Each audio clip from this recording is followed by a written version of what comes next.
Every night in my dreams, I see you, I feel you, and that is how I know you. Go on. Spooky season greetings and salutations, and welcome to Hacker Slash. If you're joining us again, welcome back. Want to make babies? If this is your first time listening, welcome to the party. We are a horror movie review podcast dedicated to telling you whether a movie is a hack, a total joke, a waste of time, or a slash. Totally killer, pun intended. We believe horror is for everyone, and as such, we're rating these movies with a perspective we've gained from our varying walks of life and the flavors of fear we fancy most. My name is Chris, I'm your friendly neighborhood slasher enthusiast. This week I'm joined by the Superfly Space Guy, Mac.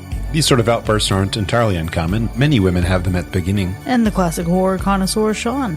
Time to die, you scar-faced limp dick. This week we're returning to the dreamscape as we revisit another pillar of the slasher subgenre. And during the spooky season, you'll get to test drive one of our patron perks by checking out our B-side at the end of this episode, where we reminisce about our high school years and talk about whatever the hell Chubby Bunny is and how we would take down Freddy in our own nightmare standoff. Now, when last we visited this franchise, Alice Johnson vanquished Freddy by making him confront his own reflection, and the souls he consumed tore him apart. In this week's film, Freddy's back, and the threat extends beyond Alice's dreams, as Freddy finds a path to the real world through the sleeping mind of an unborn child.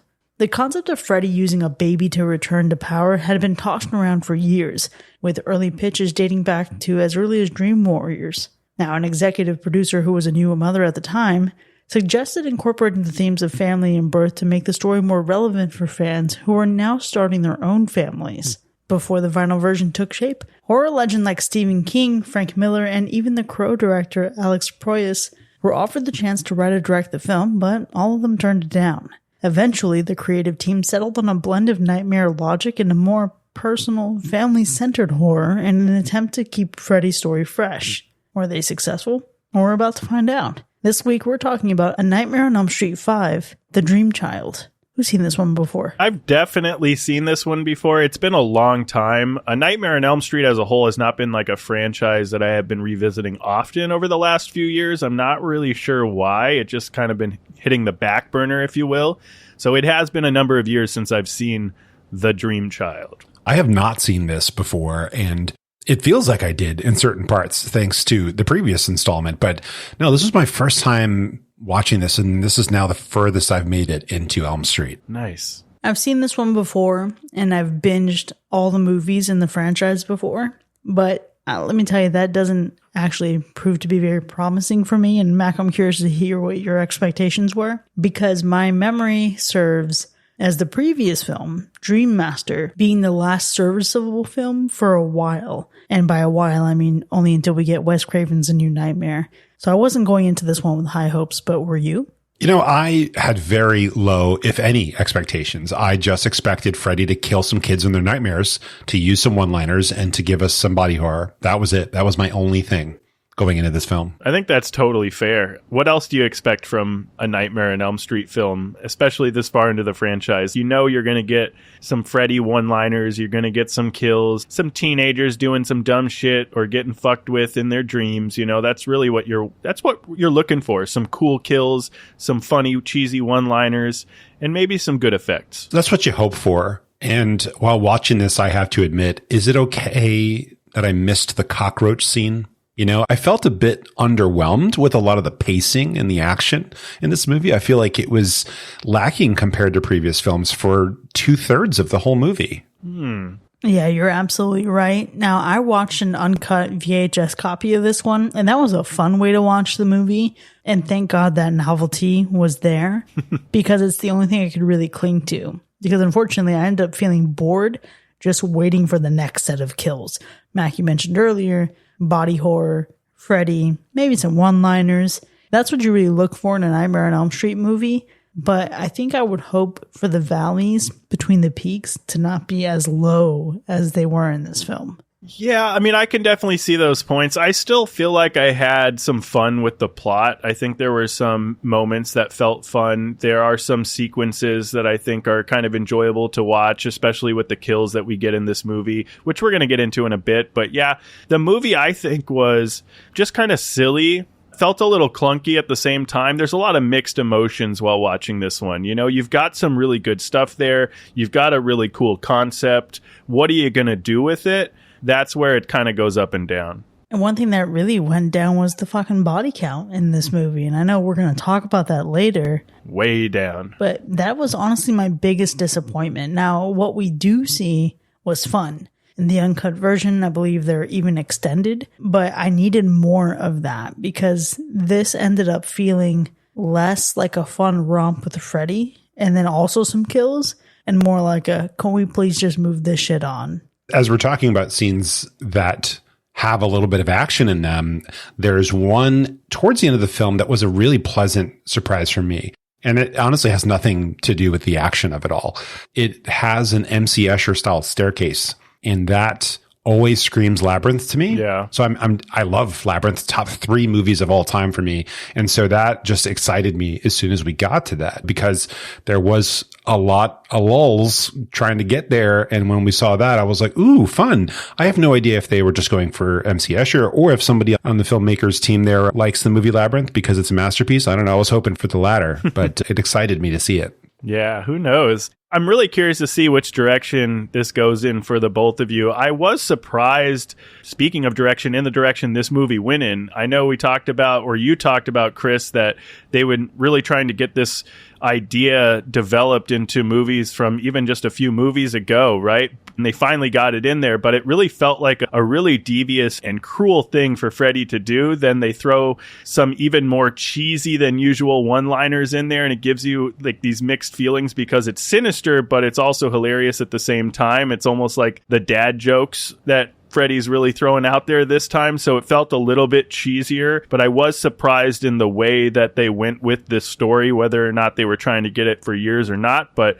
dude, we're going to talk about the kill count and all that stuff, and it is lower than usual, but the fucking kill sequences for me were really fun. They were super creative for sure, and we'll dive more into it, but I gotta say, that wasn't my biggest disappointment. It wasn't the amount of kills that we get in this movie. My biggest disappointment was really the execution of an otherwise interesting plot with a lot of potential, because I think they could have done a little bit more with what they had. You know, there was a point in time in literature when you basically just followed a single storyline to completion. That was it.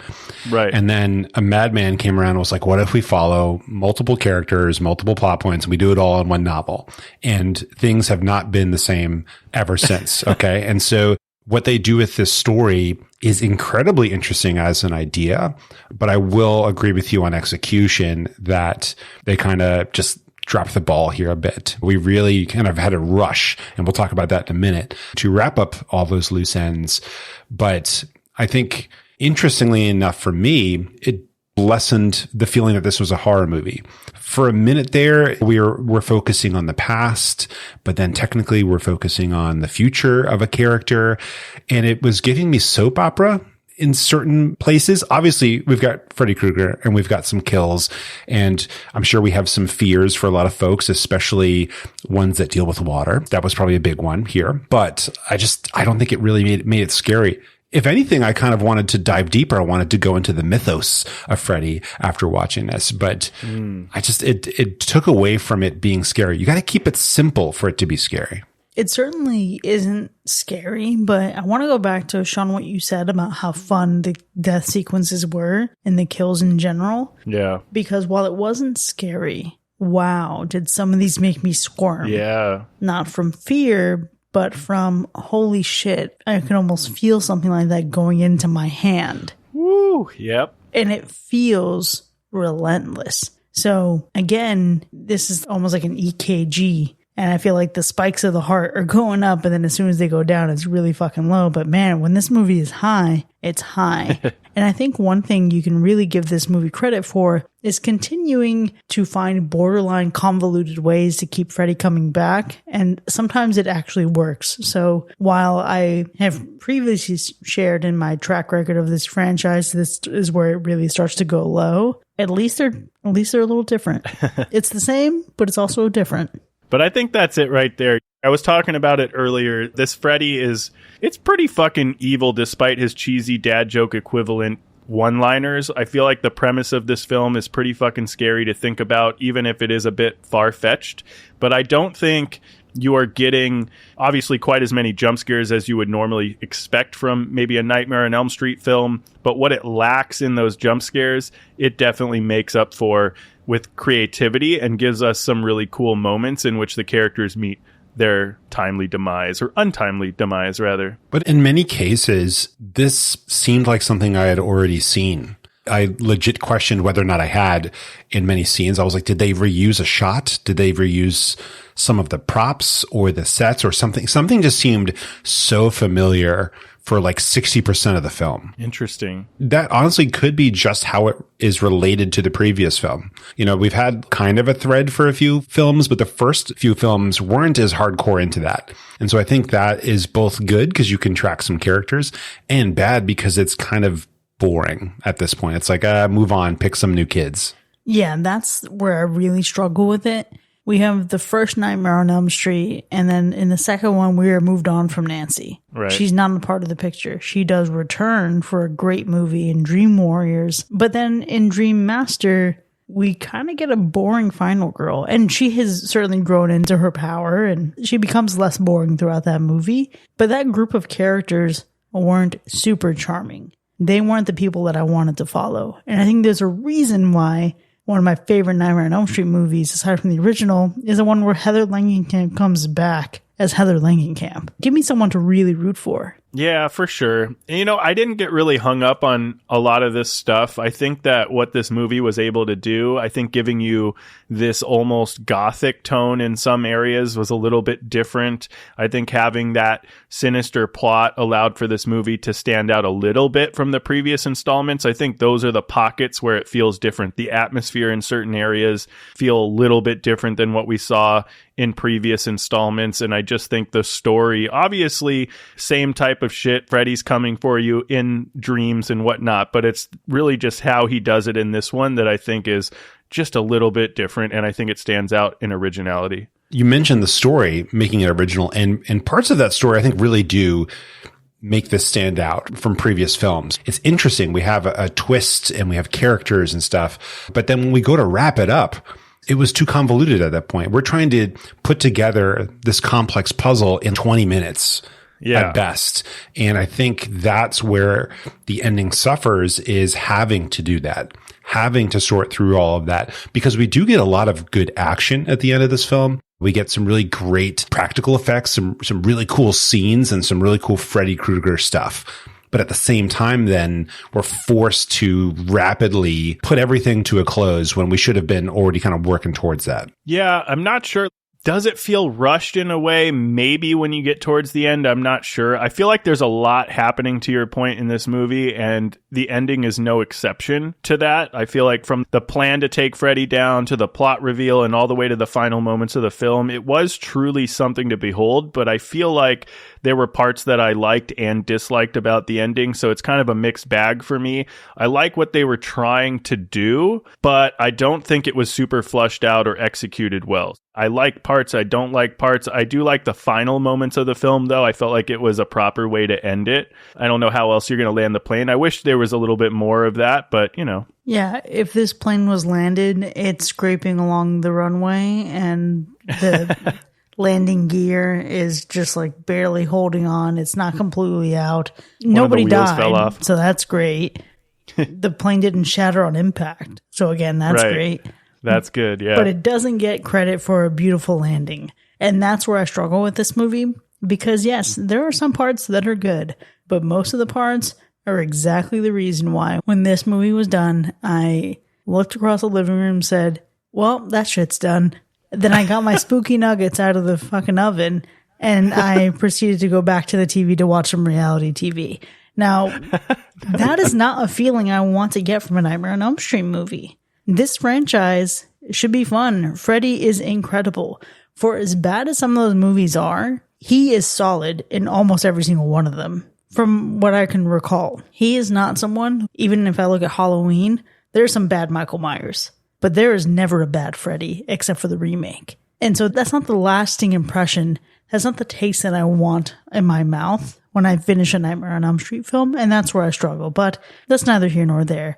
We're going to get to the ratings here in a bit, but before we do, Sean, how would you describe the gore score? I think for 1989, this movie is pretty gory, and I think there are some moments that are still pretty gnarly even for today. We see some wild shit, a lot of really messed up stuff that happens to the characters in this movie. Something that felt different than other films, I think, and it's a lot of practical effects that just look really fucking cool. And so I feel like it's fair to give this a medium gore score, because while there is a lot of gruesome scenes, it doesn't really feel as hard to watch as some of what we have been exposed to in some more modern films. So you got to take all that into account as you're setting out to watch this film. So we'll give it a nice happy medium. And what about the animal report? I think we're all good in the hood here. All right, well, we'll go ahead and get into our ratings then. A Nightmare on Elm Street 5, The Dream Child from 1989. Was it a hack or a slash? And I think you all know that I'm going to just get this shit right out of the way. In our last episode covering Dream Master, I pointed out how unsatisfying so much of the film was because I wasn't invested in Alice as a character. And it felt really like a regurgitation of what we had already gotten in the franchise. And I said that movie managed to do enough in spite of its bad parts to still be a slash. But this one just does not make the cut. Robert is still great. Freddy is still Freddy. And if I can watch a supercut of just his moments, that would be wonderful. But the problem is, this movie is more than just moments with Freddy.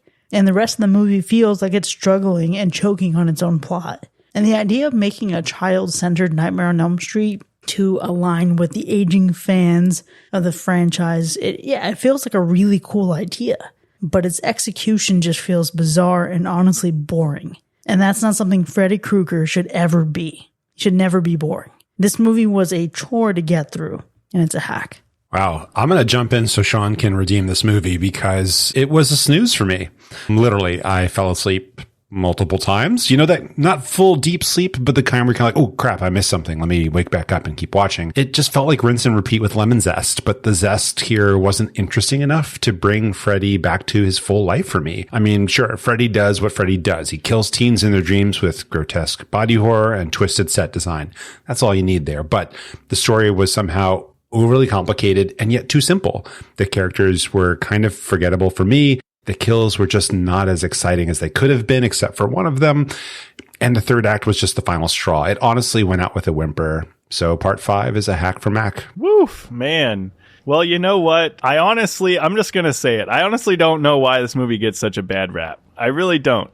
Here's the thing. This movie, for me, is way more fun than it has any right to be. There were some really funny moments. I know there was a lot of execution issues. There were some parts that were kind of boring and whatnot, but there's still a lot of stuff to have fun with in this movie.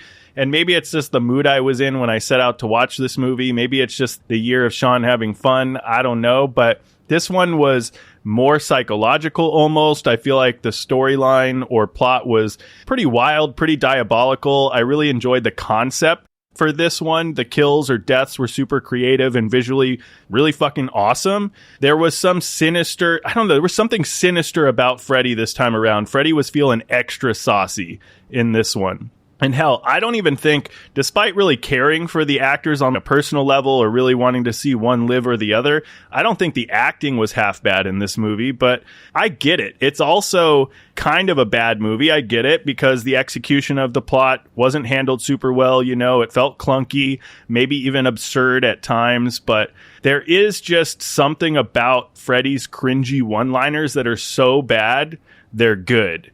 And they make me laugh. They make me smile. And I just could not help but have a good time watching this one. And I think as crazy as this one might be, this is one of the darkest nightmares that Freddy has created so far in the franchise. And I think this one is worth the trip to Elm Street. It's a nightmarish slash for me. Wow, that really is a nightmare. And with that, A Nightmare on Elm Street 5, The Dream Child has narrowly evaded a universal hack because Sean's in a good mood. It turned 2 hacks and 1 slash.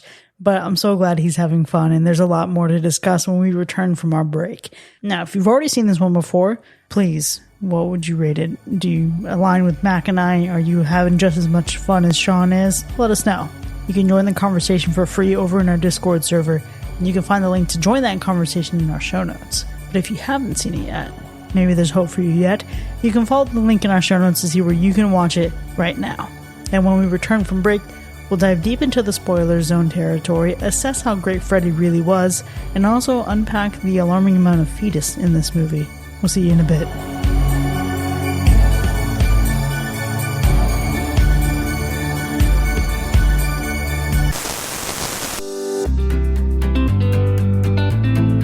Welcome to Dreamy Beginnings, the ultimate prenatal dream protector.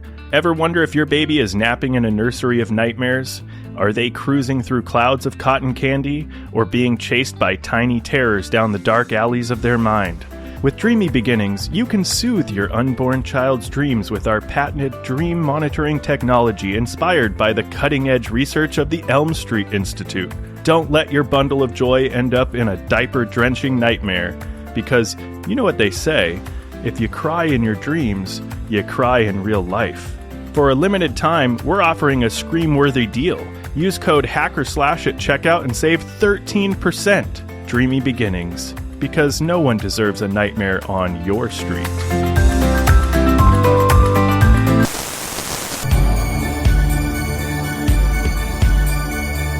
Welcome back, folks. You are now entering the spoiler zone for A Nightmare on Elm Street 5, The Dream Child, which has earned 2 hacks and 1 slash.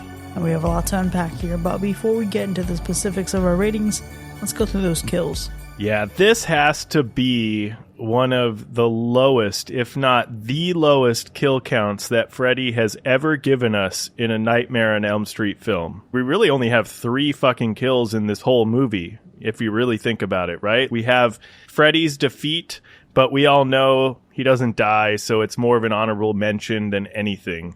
But these 3 kills, I will say, despite being a super low kill count, which is in and of itself disappointing, these 3 kills that we do get, I feel like, are some of the most creative kills in the entire franchise, and I can't wait to talk about them. So let's talk about them. What kills haunted your dreams? Dan. Holy shit. That's so good. Dan feels like he suffered so much. And I'm curious to hear from both of you, because I haven't watched the standard cut of this movie in a very long time. I watched the uncut version today, and I know that there's some extension in the kill scenes. Yeah.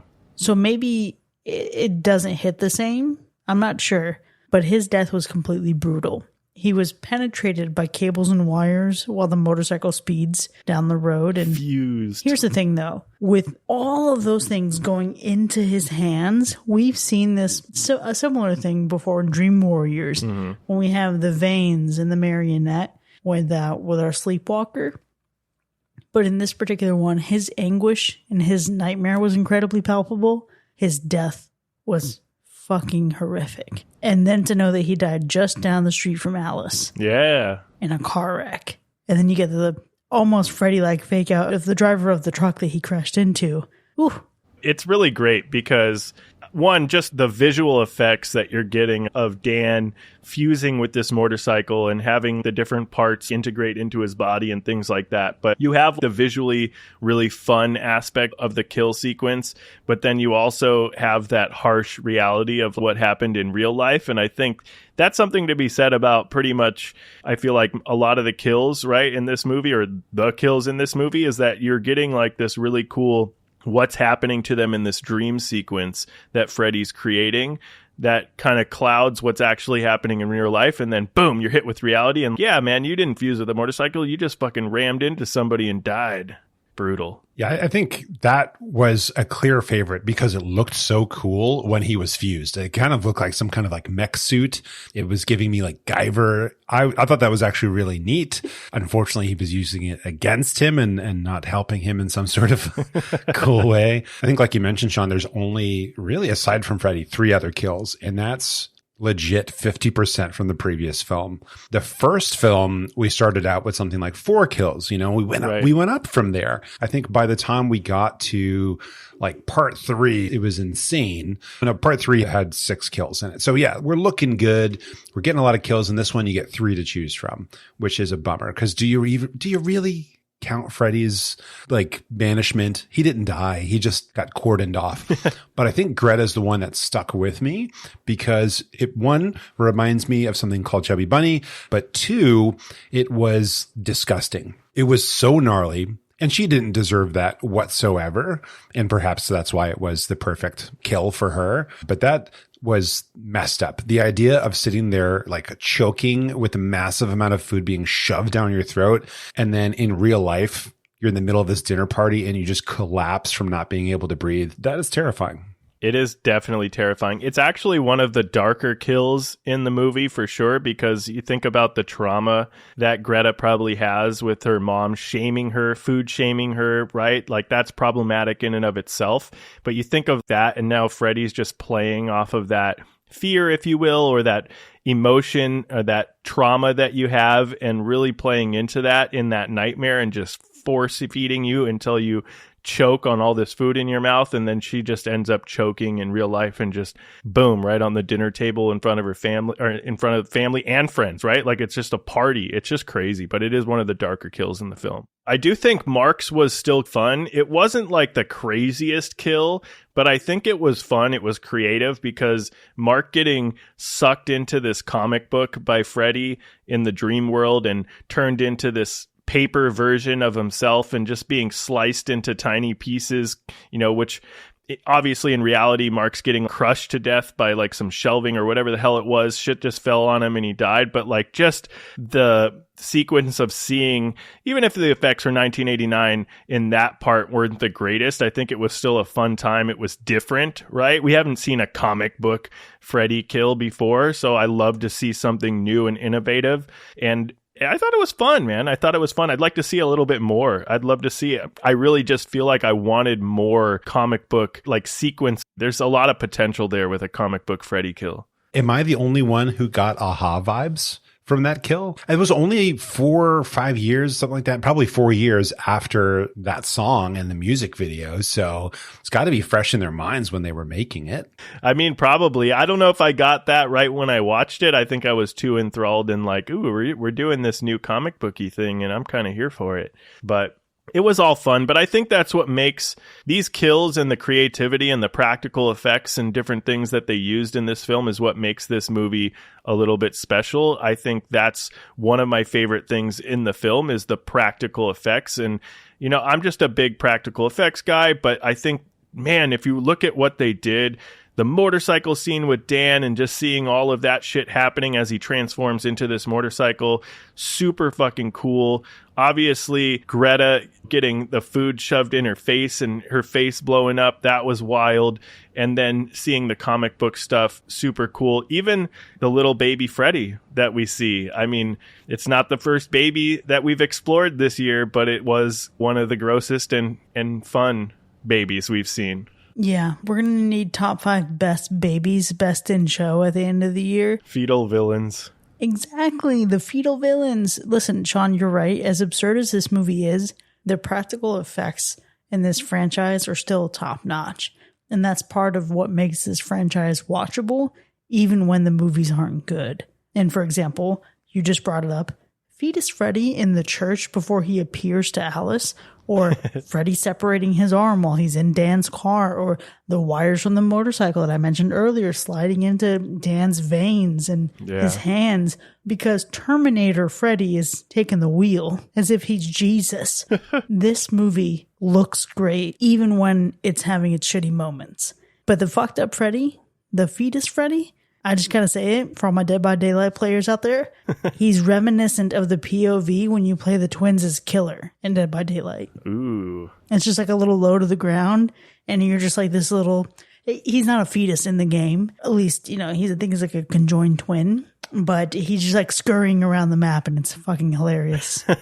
I can only imagine. Well, I'm going to jump on this train then as well, because the practical effects are the best thing to look at in this movie is because stuff is real, or because you can't really tell what's what and what's cut and what's in front of this and what's in front of that. When Freddy, the idea of Freddy emerging from your own body is disturbing, but when we get to see it on screen, it was incredibly satisfying. You know, Evil Dead and Army of Darkness, favorites of mine for sure. The Army of Darkness, where evil Ash splits off from the other Ash, fantastic. It was giving me those vibes here because Freddy's popping out of like different, limbs and splitting off at the face. And that was like completely twisted as well. I just love that whole segment. That was so much fun. I didn't even know, like, how do they make it look like his arm's coming out of your arm? Like, what magic do you have to have before CGI was big to do that? I don't care. It looked great.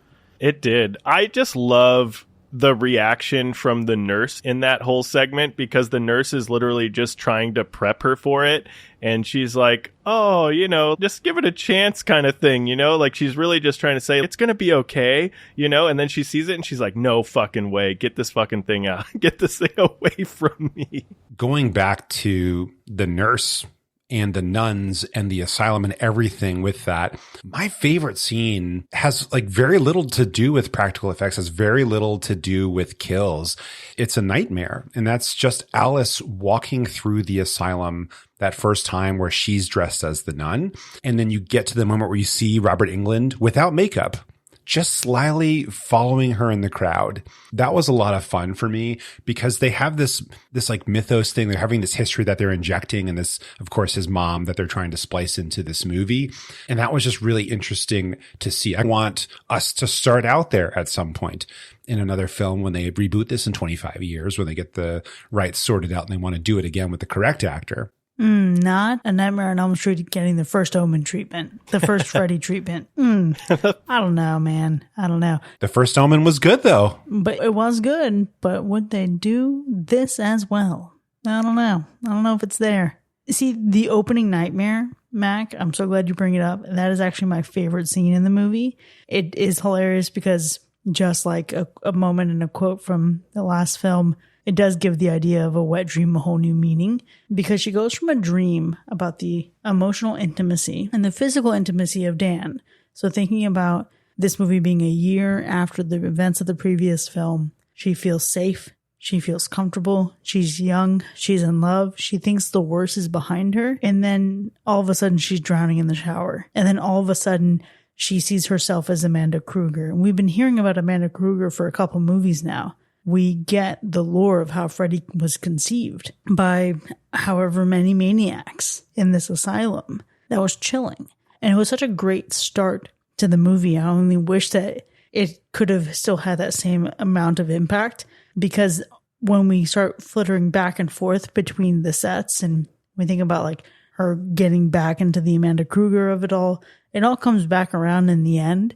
But it feels overdone at that point. Yeah, it was a little bit wild for sure, that opening like segment in the insane asylum or whatever the hell we were watching. But I think there's just a lot of, I don't know, something about this movie. There's a lot of just like really fun moments in the film. There's the scene where Alice is pulling Mark out of that hole or whatever. And it's not even that it was good. It was actually so bad that you can see the lines that are holding Mark up if you look closely enough. And that to me, you could call that a movie fuck up or whatever, but that to me just added something to the film that I thought was hilarious to watch. I do love the ultrasound scene where she's tripping out and sees Freddy pumping her baby with the souls of her friends. That was wild. The gender reveal part that Freddy did was hilarious. I think I loved little moments like what was that plant stand thing that was in Alice's room that looked like just the torso or like below the torso, like just the legs and like the half of the upper torso. Like what the hell? Who has that in their house? That's such a weird plant stand to have. Yeah, that was a fun little detail. And my wife caught that when I was watching it and I didn't even notice it. And when they showed it again, I was like,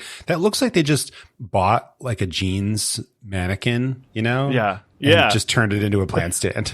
Yeah, what the hell is that? That's so wild. Let me tell you, though, Greta or whoever, the room with all the dolls, that's a hard no for me. Anytime you walk into a room and there's a bunch of dolls, it's a hard no. There's no way I'm spending 30 seconds in a room like that. I think of the pool scene. Oh, actually, speaking of pool scenes, what's up with was it these kids are like graduating? Maybe they're going to college, but there's that pool scene that had high school posters on it. So it felt like this was a pool at a high school. I could be wrong. I don't know if they really explained that well enough, but they had like tons of beer and shit all around the pool. And I'm just thinking to myself, like, what fucking high school pool is this? Is a party. Like, what's happening here? That was wild. But the pool scene with Yvonne and how Freddy starts fucking with her as she falls for what feels like a fucking eternity with music that sounds like we should be watching Phantom of the Opera or some shit, and somehow she still manages to land a perfect dive. What in the holy hell? Okay, I want to take this moment to yet again evangelize about Robert Englund as the Phantom in the Phantom of the Opera, because that was a way better fucking movie than this. For sure. I actually bought it on Blu-ray. That's how good it is.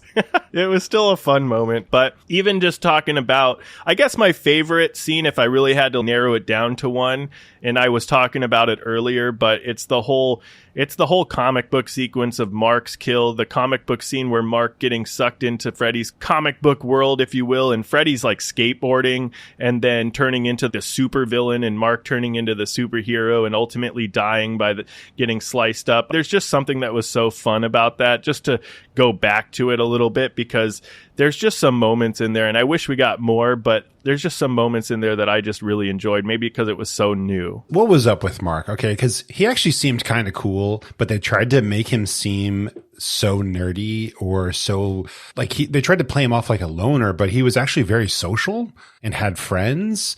And they had to take him out in ways that looked like suicide at one point. And it's just weird how they were treating the poor guy, because he was just trying to live his life and have his crush. And his art actually looked cool. The character probably would have done well. Absolutely. Absolutely. I don't know why that had to happen to him, but, you know, nobody's safe. Nobody's safe in these movies. Apparently not. That whole friend group was cool because they were varied. You've got Dan and Greta, who are probably the closest, I think, and kind of being very similar, but everyone else had their own thing going on. And that is my kind of friend group.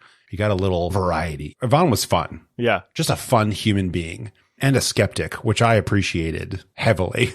Yeah, for sure. Yeah, I think this friend group had a similar composition as Pretty Little Liars. And I think that's about the only charm that it had for me. I think my problem is that, and maybe this is because I really liked, again, the original friend group from the first film. I even liked Jesse in A Nightmare on Elm Street 2. I even liked the group in Dream Warriors. But there's something about Alice and her friends that I find it really difficult to latch on to.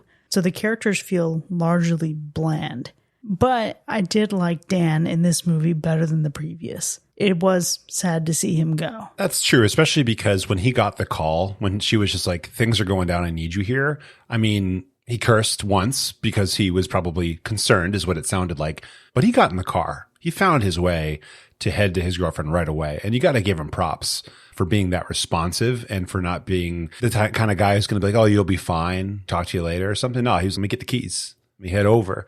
And then for his death to go out with him, like speeding, driving in a car and then a motorcycle. And in reality, it never was on the motorcycle. It was like punishment for being decent. Yeah, there was still a lot of fun with the characters. I think, I don't resonate with the whole friend group as I did in previous installments, but I think it was still fun for what it was. And I think they made up for that with the kill sequences and things. But truly, I think the kid that played Jacob was the best actor in this film, for sure. Second to Freddy, but he was so good. It didn't make any sense. This infant baby is dreaming, and this is what we're supposed to see, but this is like a kid that's, 8 years old. All of it just felt a little bit strange, but I do think the kid was great. Was he in like a Children of the Corn movie? Because I feel like he should be in a Children of the Corn movie. Okay, here's the thing. He fucking looks just like him. You're thinking of John Franklin from Children of the Corn. Tailspin, Darkwing Duck, The Addams Family, Tiny Toon Adventures, Wild. Aladdin, Glee. Oh, this is actually where I know him from. It's Glee. Because when I saw this fucking kid, when I saw Jacob for the first time, I said, why does this baby look like an old man? And it's because this actor as Dakota Stanley looks exactly as he did as a child, but with more wrinkles. Oh my gosh. Well, either way, he looks like he could be in the next fucking Children of the Corn installment. So kudos to him. But I did like him, despite him being absolutely absurd as a concept. The fact that he was never in a Children of the Corn movie is fucking outrageous. It's a travesty, honestly. Can we take a second to talk about the three different storylines we have going on? Because two of them added complexity and could have been executed in a really fun way. But having the whole Amanda Krueger thing at the same time as exploring a baby who is apparently a child in Dreamland, Jacob. Yeah, right. That was weird. But like they failed to really make the most out of both of them. And then she was just like, yo, dog, use the power that Freddy gave you because he was trying to teach you his ways so that he could possess your body. And then he's like, oh, right. Let me just shoot out a vine out of my chest that will then make the souls inside of him that he put into me actually draw him closer to you, his mom. Mac, are you missing the obvious thing here? It's the umbilical cord. Okay. All right. I am missing the obvious. I did not pick up on that being an umbilical cord. So he just used his magic umbilical cord. He used his magic umbilical cord. Wow. Holy shit. Use your baby power. Do I know that that's what it is? No, but that's what it felt like the second I saw that shit. I'm like, wow, they really went hard. It's so much better being the magical umbilical cord. It is so much better. Folks, this shit. It's like Wonder Woman's fucking lasso of truth. Right. Listen, if you haven't seen this movie, this shit is absolutely absurd. But also, go watch this movie because you have to see some of this ridiculous shit. I don't care if you like it or not, but you definitely got to at least check it out just to see what the fuck we're talking about here because it's wild. And the whole Amanda Krueger thing where it was like, you have to find me and set me free. Yeah. We've seen that in so many ghost movies. Yeah, it's like what, Stir of Echoes. Right. We can just go on. Just find the body and set me free. Yeah. They thought I committed suicide and I was somewhere, but they don't know where. So when you find me, then I will be found and thus I will be free to... Why? Why would it matter where your body was stored? It doesn't matter. You were going to be put in a coffin. Restless ghosts. You got to help them pass over. I think I should have passed over this movie. Oh, no. Don't pass over the movie. It's fun.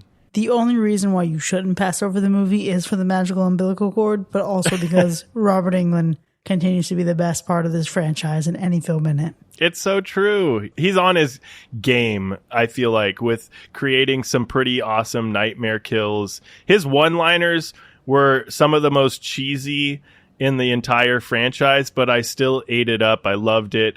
You know, just thinking of like, faster than a bastard maniac, filet de Barbie. You know what I mean? Put your pedal to the metal. Like, what the fuck is happening? But when you put those lines with what you're seeing on the screen, it's just fun. See, I didn't appreciate his lines because they had him use insert boring phrase here, bitch, way too much in this movie. Oh, yes. Yes. He would literally just be like, instead of saying, how about them apples, bitch? He would say something like, open the window, bitch. You know, yeah. And it just didn't slap. It did not hit. It didn't land. I feel like this was the Nightmare on Elm Street movie that inspired. Was it a Family Guy episode that I'm thinking of where they incorporated Freddy and Scary Terry? Maybe that. And he's just keeps saying bitch after everything.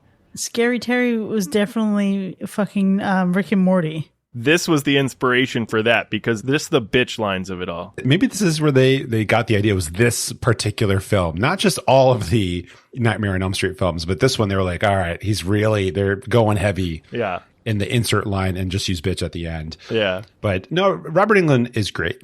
It was nice to see him without his makeup on when he's still young and you can see that face and you just know, oh my gosh, that transformation is fantastic. I would love to see him more without his makeup on in these kind of movies. When they show him even as a fetus, he's still got the scarring. So you don't even get to enjoy that. But aside from him, which is the best part of the movie, I liked the transitions between reality and the nightmare. We had a couple fun ones. Some of them, you could tell that they were using some superimposing, slice the film and put it on top of the other one magic, but most of them were good. I especially love the one where we burst through doors and end up in the diner. That was a great moment. That was great transition. I feel like that's the kind of transition we use in modern movies when we're like switching between realities. So that I got to give him credit for that because in this particular film, we're not simply, I go to bed and I see him. It's, I could be anywhere and I'm suddenly falling asleep. Yeah, it really fucked with you. Wow, it's really giving Celine Dion's Every Night in My Dreams, I See You, I Feel You, and that is how I know you. Go on. Near, far, wherever you are. Well, it really fucked with you because You didn't even have to be falling asleep because he's utilizing this fucking infant baby in the womb to create these nightmares. So he's really just fucking with your head and you're not even necessarily going to sleep. It's a very weird concept, but very cool. I just wish that they really, I don't know. I wish they really focused on that a little bit more. We probably could have done a little bit less with the whole Amanda whole spiel. I don't know if that needed to be there at all. I think they could have utilized that screen time to really dive into the way he's doing this and how they can get in there and fight back and things. But, I didn't make the movie, so. I just want to point out that Fetus Freddy is the reminisce of the Nightmare on Elm Street franchise. Oh, shit. Oh, shit. It had to be said. You're right, Sean, because I think when you get down to it, they could have gotten us to the end with just the Dream Master and the Dream Child, and we didn't need Freddy's mama to step in and help us out in any way. It kind of seems like, hey, people are intrigued by the character. We have to inject it. And to their credit, the character is very intriguing and the backstory is very intriguing. I just don't think it was necessarily needed for this movie. I think they could have kept it real simple and real fun with just the two of them. Yeah, for sure. The worst part of this movie for me is probably just the low body count, because despite how great they were, we could have squeezed a few more in there. I do appreciate the clever and creative kills that we do get. I just wanted to see a bit more. Even the special effects supervisor, Alan Monroe or whatever, admitted that he believed it was a mistake to have such a low body count. So if you're making the film and you're already reflecting on it saying, oh man, we probably should have had a few more kills in there, that's not a good sign. Easily. That pool scene was ripe. So many teens and they're all drinking. Come on. And Freddy can show up whenever he wants to now. He could have put them all in one dream. Yeah, let's not forget about A Nightmare on Elm Street 2, Freddy's Revenge, when everybody shits on that movie, but that one had a pool scene. And Freddy wreaked some fucking havoc. Absolutely. And that low body count is exactly why I'm never watching this shit again. And I say never, sure, whatever. I'm sure that a day will come, we're going to end up having to fucking rewind this shit when I'm in my 60s or some shit like that. But this is not even on the top upper rankings of the franchise that I would rewatch. The only one I wouldn't rewatch before this would be the remake. Of course. The remake is bad. That's a good point. That's if you look up kill counts for the franchise, it'll tell you like, okay, the franchise itself has this many kills. If you want to include the remake, you can bump it to this, but don't, they just don't. It's just the first movie, except worse. Exactly. And I think for rewatchability, the first movie has it all day long. You watch that and it feels like A Nightmare on Elm Street. You watch this and it feels like one of the Nightmare on Elm Street installments. You're binging it. Sure, you get through it. I don't know that it really feels necessary for me to get the full Freddy experience. So I doubt that I will rewatch it. Come on, guys. Come on. I mean, it's not the best movie in the franchise by far. It's not the first movie in the franchise that I'm going to pull out and try to watch. You know what I mean? It's not the first one that comes to mind. But I definitely wouldn't mind watching this one again. I think if you're going to binge the franchise, obviously you don't want to skip this one. But I do think it's fun enough to have fun with. It doesn't have to be something that where you're like, oh, I'm going to put on this really fucking awesome Nightmare on Elm Street movie. But it is one that you can put on like, I'm going to have fun. I got some friends over. Maybe we're having some drinks. Maybe we're playing like a game while watching this movie. It's more of a background thing. But I do think it has its place and it was still a good time. Well, a good time is a moderately generous statement, but I'll see you and I respect it because this is definitely not among the worst things we've seen this year. But for now, there you have it, folks. A Nightmare on Elm Street 5, The Dream Child from 1989, has earned 2 hacks and 1 slash. Oh, we certainly had a robust discussion here, but the conversation about this movie doesn't end here by any means. Yeah, if you want to find out how you can go further than this episode, consider supporting the show by subscribing through Apple Podcasts or visiting patreon.com/hackerslash, where you can enjoy even more of the show, including bonus content with early access, extended episodes with our B-sides, which are free sides for the spooky season, don't forget, and also movie nominations and live shows. If you found this episode to be more of a dream than a nightmare, leave us a 5-star review wherever you get your podcasts. This will help us continue to deliver great content for all of you horror fiends out there. We'll see you next time, folks, and remember, kids, always a disappointment. Let's blow this pop stand. Wait, what?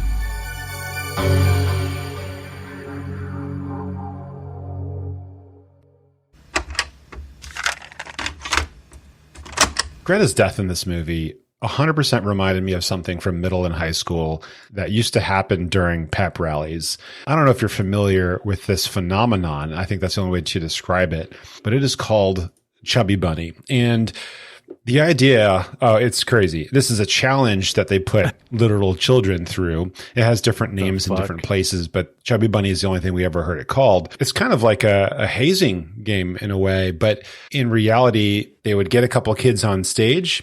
They would have them stuff marshmallows into their mouth, and you have to keep them into your mouth. And then you have to say Chubby Bunny. So you have to say it like, you have to be able to understand it, right? And you like take turns then adding one marshmallow to see who can say it the longest. Okay. This is so problematic for many reasons, but the biggest of which is that it actually caused people to die. What the fuck?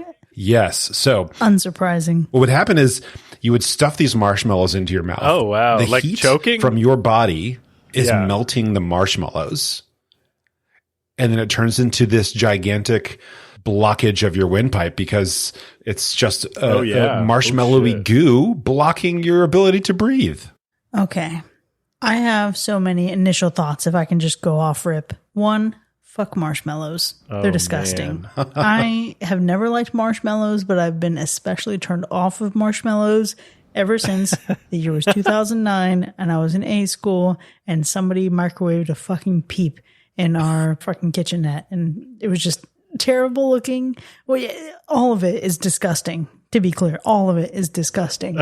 So that's one. Well, peeps Two, are gross. I could never. My gag reflex would never allow me. I would have thrown up immediately or died choking. So RIP to those kids. I feel bad for them. These fuckers never should have made them do it. Number 3, this is exactly why we are where we are today, folks. We talk a lot of shit about these kids and their Tide Pods, but here we are eating fucking marshmallows and trying to talk at the same time. Our parents warn us of this from when we're toddlers. Don't talk when your mouth's full. And here we are fucking putting people on stage for it. Yeah. That's crazy. That's crazy. How many people, is there like a number of how many people have died doing this? I don't know if there's an exact count on the number of deaths. I know there's at least 3 in the Wikipedia article. And you would imagine like somebody died. They just told everybody, hey, you should stop playing this game. No, like those 3 deaths in the article are at least within a decade. And so they're spread out different places, different times. I think after the first one, maybe the principal would catch on or somebody's going to catch on and be like, this is problematic. This is dangerous. But back then in the late 90s, early 2000s, nobody cared about anything. Our pep rallies were wild. I always hated going to them except for the fact that it got you out of class. That was like the only benefit to going to the pep rally was like, cool, at least we're not learning. Yeah, that's American education for you. But we would have kids get up there and do like drag. So we would have like the basketball player drag shows. I'm cool with that. That's not like endangering anyone's ability to breathe. No, don't say that to Ron DeSantis. Well, Ronnie boy, which one would you prefer? Just saying. Ronnie boy. Chubby Bunny is a time-honored American tradition. Right. Okay, Goodness. but here's the other thing. This is going to sound very Lydia Dietz of me, but I'm not someone who can be neither pepped nor rallied. So no, I don't want to go to a congregation where people fucking do all kinds of silly shit. Well, apparently I was just looking this up. So yeah, there's only, I think the 3 you're seeing on Wikipedia is really all you can pull from deaths. But I guess the world record is 13 chubby bunnies in the mouth. How big was the mouth? I don't know how big the mouth was. Are these standard marshmallows? Or are these peep marshmallows? Like what kind of shit is this? They're probably like the standard, not the mini ones, but the standard regular ones before they started making jumbo ones and ones that are shaped specifically for s'mores. Can we just not body shame the bunny? What the fuck? Yeah. Well, that's like why that kill reminded me of that game, I guess in multiple ways here, because, oh my goodness, the mother basically causing her daughter to die from an eating disorder. That was perfect symbolism there. But yeah, I mean, that game it just looks like it. It looks like what she's playing. I mean, she's more like chipmunking in the end when we see her later on. It's not like that it's choking. It's, her cheeks are really full at that point, which is a little bit different. We really got slender chipmunk instead of chubby bunny. Right. Not the slender chipmunk. And I think there is a chipmunk game that you can play at pep rallies or other stupid events like that. Oh, but God. Yeah. Mac, you know more about pep rallies than I think anybody should reasonably know about pep rallies. So, okay. In 8th grade, I joined the school band. Okay. And so I played trombone, and then I moved schools in 8th grade. And then I was also in the school band. So I stopped maybe like middle junior year, which was cool because we played at pep rallies and stuff. You know, we played like 4 songs. That's all you ever play. And it's got like 5 notes in each song, but that gets them pepped up. And then I moved again middle of my junior year and was like, I'm out. I'm good. Is this not as epic as Drumline? No, nowhere. It was super chill. We had like 20 people in our band. We did not do a marching band. And then when I moved schools junior year, they're like, hey, if you want to be in band, you got to do marching band. And I was like, tap out, dude. I have no interest in that. We play, jazz assortments and stuff. It's like our band was really cool. I'm not here for the walking around in silly ways. No offense to anyone who is, I guess, but not for me. No, a lot of fine folks in marching band. Very fit, very agile. Good for them. Okay, so pep rallies aside, I guess like school events and things like that. I was in JROTC, so I got to, I don't know, not do anything literally fucking cool. Basically just stand at parade rest and act like you're a fucking security when you're not. That was stupid. But have I ever told you about what I attribute to be my greatest scam in my life? Ooh, tell us. I don't know. Scam today before today scams you, folks. In JROTC, I basically didn't do shit. I did plenty for the activity itself for the class. I was like the public affairs person, whatever. What I did not do was any of the extracurricular to the extracurricular. So I didn't do rifle spinning, literally any of that shit. I didn't do marksmanship, none of it. And then in boot camp for the Navy, when they initially go to source you, and they're kind of like doing like the little fucking sorting house shit where they figure out what the division they're going to put you in. They ask if you have experience with things. And I said, yes, I was in JROTC. And they're like, all right, great, you'll go to this one. And then when I got to that one, I found out that I got put into a performance unit. So we were the division that got to perform at the graduations for the other divisions. Sick. Yeah. And then I was like, okay, what do I want to do here? Survival mode. I don't want to be an usher. I don't want to do shit with the flags. Right. My game of choice. Why the fuck I chose this, I don't know. I said, yes, I know how to spin rifles. Folks, it was bad enough I went to the fucking Navy not knowing how to swim, but I had the audacity to say I know how to fucking spin rifles. Hey. Tell you what. Fake it till you make it. I fucking faked it till I made it, and I did it right. There you go. It's not hard. But by doing that, I actually cut time from my boot camp because I got put into a 6-week accelerated boot camp, and I got to go home on Christmas Eve. Wow. Wow. Look at that. Greatest scam. That's not a scam. In reality, you said, yeah, I know how to do that. You did the thing they wanted you to do, and then you performed. You showed up and showed off. Yeah, if I had to lie about not being gay, I feel like I could lie about spinning rifles. Well, it worked out in the end. It's the most phallic thing I'll ever touch. I also did JROTC in high school, and I did the drill team and the color guard and the special part of the drill team, you know, where you have to do like the extra cool stuff. I never got into the jumping, putting people on shoulders and all that kind of stuff. I didn't want to go that hard in the paint. Is that what they call the Raiders? I think they were called Raiders. Yeah, I don't know. I don't know. 2008 was a long time ago. I shut that shit out of my brain. I wasn't interested, you know. I was like, I'm cool with like, you know, we can march around and step and I'm here for it. And we get a special ascot. Fine. I'm down, you know. I'll twirl a rifle or two, but I'm not throwing things from me to you and then trying to get the timing perfect like a synchronized swimmer in the Olympics. I don't have the coordination for that. I definitely never did JROTC or whatever. I didn't do any of that.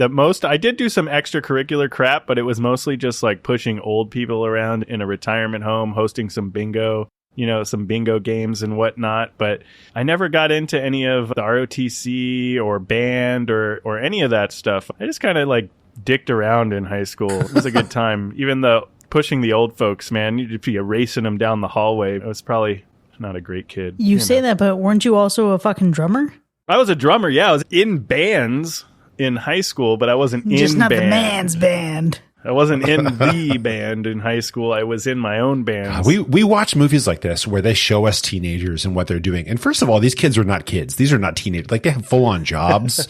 They're working in a hospital, yet somehow they're graduating, yet somehow they're in like swim team or whatever. And I don't understand. When do they actually in class? Senior year, senioritis. You're just growing up and living your life at that point. I guess they did graduate right at the beginning of the movie, so it's a little bit different. But I don't know. I was in school band at the same time, JROTC. At the same time, I was a varsity football player. But we didn't have to like do stuff a lot, Like football, we would practice during the season. Band, we practiced in our class. And then JROTC, again, was a class, and every now and then we had an event where we would go to it. These kids are out here like living such crazy lives. And then we see other movies where the kids are just like stoners and they have endless time to sit and talk about Nietzsche and stuff. I want to trade. I want that high school experience. I want to go back and wear flannel, and just like chill. That's the experience I missed out on. Yeah. School really scammed me. My teen years really scammed me because I did JROTC, varsity softball, and then I also worked in Publix. The experience that I had. What a dummy. I was like, I ain't doing all this extra shit. No way. Oh, you're saying I can get out after lunch? Fuck yeah. Let's do this. Let's figure it out. At the deli where you made Sarah Michelle Gellar a sandwich. Let us not forget. No. You got to make that bread and assemble that bread for Sarah. Yeah, I mean, I had the after-school gig, you know what I mean, to make some extra money and whatnot. But I also worked at McDonald's for a small stitch. That was a terrible time. Yes, that was a very bad time. It was kind of fun, though. It was kind of fun. Hello. You can mess with people in the drive-thru lines, hit the helium tanks, Whoa. You'd be like, hey, welcome to McDonald's. Wow, that is the most Sean experience. My favorite dumb gag thing when I worked at Publix was taking dry ice out and back and then making dry ice bombs and fucking throw them in the field. Nice. That sounds like fun. We didn't do that when I was at Publix. Pretty sure it's illegal. Yeah, probably. That's when it's the most fun. Right. I was such a square. I did nothing cool. You both did some cool stuff. Well, Sean more than us, I think, but you and I were both on the straight and narrow. Yeah, the straight and fucking doing shit and going straight home narrow. Oh, man. I want that dazed and confused kind of teenage life, I want to go back and redo my teenage years to just really soak it up. I think about college all the time. In college, I was super boring. I did nothing fun. I see these movies where these kids go to college and they're like partying all the time. Didn't do any of that. Barely drank. Never smoked weed. Did nothing cool. And now I'm just like, why? Why did I not just live it up like these kids do? Mac, this is exactly the kind of thing that men say right before they have a midlife crisis. Oh, no. And you are a far way away from that. Actually, numerically, I'm not. I'm at midlife. Let's pretend that you're closer to the quarter life crisis. I do need a fast red car now all of a sudden. Wow. Oh, no. Not the midlife. Yeah, I was going to say, let's just make our 30s our new high school years. Right. You got to live it up, folks. You got to live it up, Yeah. Yeah, except don't live it up like Alice and have a baby as soon as you graduate high school. Or do, if that's what you're into, I guess. Well, hey, some people do. Some people get married in high school, right after high school, start families. Yep. Genuinely, 2 kids from my graduating class got married the day after graduation. What the fuck are you thinking? I don't know. Are they still together? Absolutely not. What a shame.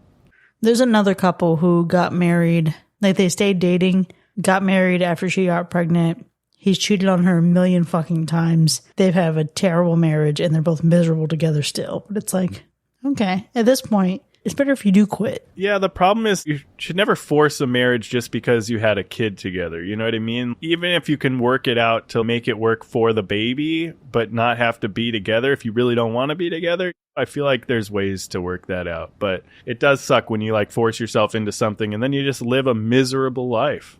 Yeah, it is important to be able to live your truth. It sucks for that fucking kid. God. It does. It does. Absolutely. It also sucks for the many kids in this fucking movie, honestly. Oh, God. Not even the kids in this movie. How about the baby versions of villains we're getting this year? What's going on with this, okay? The baby, oh gosh, the baby Freddy Krueger here is twisted. Absolutely twisted. I think I really need to sneak It's Alive into the lineup. Ooh. And I talked about this during the Beetlejuice episode. And also, I'm so mad because in the Beetlejuice episode, I said the name fetus juice. I know. Yeah. And then when NECA revealed that they're making a life-size one-to-one replica of that thing, I sent it to Sean and I'm like, why the fuck didn't I think of fetal juice? Fetal juice was right there. Fetal juice. It is right there. Just as nasty. And then ironically, we get a lot of fetal juices in this fucking movie. Oh. We do. Oh, no. We definitely do. It's fucking gnarly. If you want to take it up a notch, watch Eraserhead. Yeah. And I think Bing said she had not seen it yet. And that is the stuff of literal nightmares, worse than Freddy Krueger. Okay. Here's the reality, though. Thinking back to last year, the theme was fuck them kids. This year, the theme is deliver them kids, because we've gotten a lot of babies born. We have been getting a lot of baby action. Yeah, or slightly obscured, thinly veiled, vaginal coated action. Yeah. Ooh. I'm looking at you, Alien Romulus. It all comes with giving birth, you know? Yeah, we need to have like best pregnancy, I think, at the end of your recap. We should. That's a good one for this year. Because we definitely have some contenders for sure. We've got some gnarly shit going on. Man. What is it with these horror icons trying to put themselves into other people, you know? That's just... And then rebirth themselves? Is It's that like the goal? They're trying to reach a younger generation. It's like the most invasive thing that they could possibly do. Violation. Super Yeah, it's violated. Horrendous. Goodness. I mean, it's one thing when you possess somebody, okay? Cool, you've taken control of them, but they're taking it up a notch and being like, I am going to be reborn as your baby. That's an attack. Yeah, not only do I want to ruin your life, I want to ruin your life for the next 18 years. Yeah, absolutely terrible. Absolutely terrible. They think, okay, I'm going to stab you with a hand made of knives. That's not bad enough. I'm going to make you wipe my ass. Yeah. You gotta wipe my ass too. Just make it over with that. But no, instead, I'm going to wipe this demon's pea-colored shit and change their diaper. Stab me, baby, one more time. Wild. Absolutely wild. These crazy kills within these dreams. I'm just wondering, is there any creative ways that you all could think of to really fuck with Freddy and try to take him down? Because I'm thinking immediately, layer that shit, try to get really good with your own dreams, try to go into his dream, but make your dream part of his dream without him knowing it. Come on. Okay, I think that's a really great note. I'm going to be very honest with you. The second you asked this question, my initial instinct was, no, I'm boring. I'm just going to not believe in him, because apparently that's the shit that had him out and down for the count until Freddy versus Jason. However, then I remembered how shittily he died last movie when it was the Mulan reflection. Who is that girl staring straight back at me? Whatever. He fucking looks in the reflection and the souls from inside tear him apart. That's neither here nor there. Here's what I'm thinking. Astral projection into the further. Oh, love it. Ooh, that would be wild for sure. I have a pro level move, and this one takes a little bit of setup. Okay. So if you don't have the ability to really think creatively or control your dreams, find someone who does. Specifically, Carl from The Cell. Okay. Go ahead and wire up the two of you guys together and then invite him in. You know, you think you master some nightmares? No, this dude's gotcha. Okay. Ooh. Pop on in here and see what you got to work with now. That would be great. So wait, you're trying to get him into the mind of another serial killer? Oh, yeah. I mean, if you've seen The Cell, I think Tarsum Singh knows how to show you some messed up stuff. Just saying. Oh, we need a new crossover. Let's find another horror villain or serial killer, a famous serial killer, and then we got to get another Freddy installment where he's trapped within the mind of another serial killer and they face off within that dude's mind. Yeah, because then that dude's going to have powers. He's not just going to be a regular ass serial killer in the dreamscape. No, definitely. So, Mac, honestly, this isn't just an idea. This is like literally a great movie plot. Is it not Freddy versus Jason? I mean, there's elements of that for sure, but... Yeah, but he's an undead slasher. Yeah. It could be handled way better, though. Mm-hmm. Yeah. Gosh, I would love to see Inception meets Elm Street. Yeah, that's what I'm talking about. This should have been the Night Stalker movie we got this year. Put Maxine up against Freddy. he'll walk away. Goodness, I feel like there's so many things that you could try to do, but no matter what the characters do, Freddy always turns it back on them. Because in reality, they could be like, I'm taking control. I have robot arms that shoot missiles out of them. And then he's just going to use his powers to twist those arms into mangled messes unless you have plot armor. And so, no, you need backup. You absolutely need backup. Just not the Dream Warriors. Yeah, just not the Dream Warriors, because we all know what happened to them. They went out with a thud. Womp womp.